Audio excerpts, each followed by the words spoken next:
বর্তমান বাস্তবতায় আমাদের গণতন্ত্র, নির্বাচন এবং ভবিষ্যতের বাংলাদেশ কেমন হতে যাচ্ছে?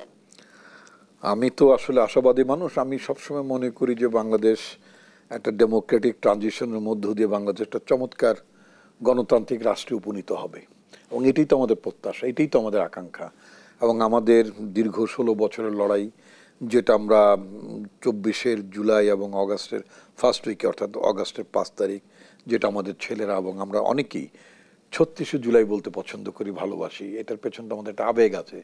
এই আবেগ তো শুধুমাত্র একটা সরকার, মানে সরকারকে হটিয়ে দেওয়া এবং এরপরে শুধু একটা নির্বাচন, আরেকটা সরকার গঠন করা, ইনস্টিটিউট অফ 300 সিটসে 300 মেম্বারের জায়গায় নতুন 300 মেম্বার বসানোটা বড় কথা না। মানুষের যে আকাঙ্ক্ষা, এই পরিবর্তনের মধ্য দিয়ে মানুষের কিছু আকাঙ্ক্ষা সৃষ্টি হয়েছে। সে আকাঙ্ক্ষা মিডিয়াতেও, আপনার বেলাতেও, প্রশ্ন করার স্বাধীনতা, সব কিছু মিলিয়ে আমি সবসময় বরাবর একটি জিনিস বিশ্বাস করি, কি জানেন, যে সমাজে এবং যে রাষ্ট্রে প্রশ্ন করা যায় না, প্রশ্নহীন সমাজ এবং প্রশ্নহীন রাষ্ট্র, এটা একেবারেই অসভ্য একটা ব্যবস্থা। এটাকে আদৌ গণতান্ত্রিক চর্চা ওখানে আছে তা মোটেই বিশ্বাস করা যাবে না।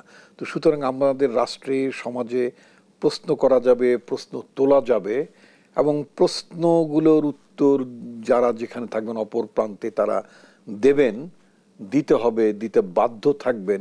ওটার মধ্য দিয়ে এক ধরনের জনগণের ক্ষমতায়নের প্রক্রিয়া শুরু হবে, ইংরেজিতে যেটাকে বলে এম্পাওয়ারমেন্ট অফ দ্য পিপল। এবং গণতন্ত্রের এসেন্সটাই হচ্ছে এম্পাওয়ারমেন্ট অফ দ্য পিপল। তো আমরা এই যে আপনি আশার কথা বললেন, পারবো কিনা জিজ্ঞেস করলেন, আমি মনে করি, আমি স্বপ্ন দেখি যে আমাদের রাষ্ট্রে জনগণের ক্ষমতায়ন হবে, জনগণ যে কোনো বিষয়ে প্রশ্ন তুলতে পারবে, এবং যাদেরকে প্রশ্ন করবেন তারা সেটার প্রশ্ন উত্তর দিতে। আপনি শুরুতেই বলছিলেন আপনি ভীষণ আশাবাদী মানুষ। নির্বাচন নিয়ে আসলে কতটা আশাবাদী হতে পারছেন? কোনো শঙ্কা আছে কি? না, শঙ্কা মানে কি, শঙ্কা তো একটা থাকবেই। শঙ্কা থাকবে এখানে, যেমন মনে করেন আপনি যদি পকেটে টাকা রাখেন, আপনি সবসময় শঙ্কা থাকতেই পারে যে আপনি কোনো চোরের পাল্লায় পড়লেন কিনা, হাইজ্যাকারের পাল্লায় পড়লেন কিনা।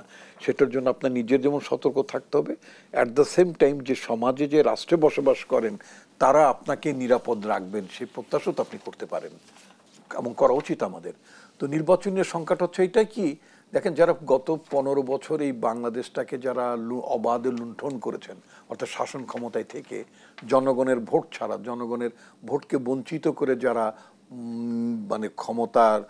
ক্ষমতাকে পাকাপোক্ত করার চেষ্টায় মত্ত ছিলেন, এবং এর বিনিময়ে তারা লক্ষ লক্ষ কোটি টাকা তারা বিদেশে পাচার করেছেন, তাদের তো একটা কি বলে, তারা তো তাদের সেই ভাবনার স্বর্গ তো সত্যি সত্যি ছুটে গিয়েছে, তারা স্বর্গচ্যুত হয়েছেন। ফলে ওই স্বর্গচ্যুতির একটা যে বেদনা, এটা তো তাদের মধ্যে কাজ করে।